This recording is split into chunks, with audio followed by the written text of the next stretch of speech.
Impôts trop chers, citoyens en colère. Ils étaient environ 200 à protester contre les hausses d'impôts.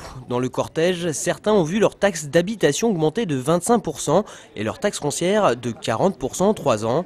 À l'appel de l'association Légitime Dépenses, ces contribuables argenteuillais ont décidé de se faire entendre. Je distribue la lettre de l'association Légitime Dépenses qui dénonce tous les abus de la municipalité sur les impôts locaux et les taxes foncières.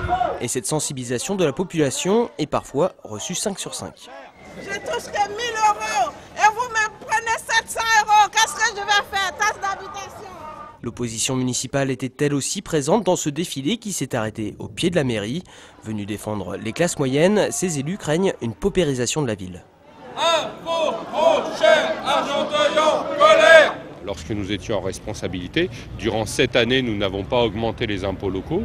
Nous pensons que l'augmentation des impôts locaux est contre-productif et aujourd'hui, on voit bien, depuis 2 ans, les gens, petit à petit, un certain nombre d'entre eux, et notamment les classes moyennes, ça a été rappelé par l'association, quittent Argenteuil parce que finalement, ils en ont tout simplement marre de payer toujours plus d'impôts. Principale doléance du cortège donc, l'arrêt des augmentations d'impôts, mais pas seulement. Les manifestants se sont rendus en mairie aussi pour rendre compte du ras-le-bol de certaines familles et demander la baisse des dépenses municipales qu'ils jugent excessives.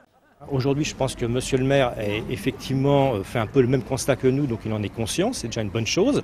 Nous espérons qu'il tiendra parole lorsqu'il nous dit qu'il n'augmentera pas les taux d'imposition l'an prochain. Et je crois que déjà rien que ça, c'est un point d'avant. Et puis il nous a reçus, contrairement aux années précédentes où il avait toujours refusé de nous recevoir.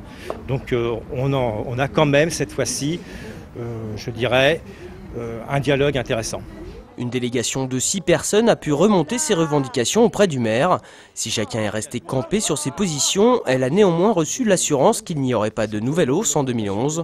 Du côté de la municipalité, on évoque une gestion saine et rigoureuse, tout en pointant celle de l'ancienne majorité UMP, épinglée récemment par un rapport de la Cour des comptes.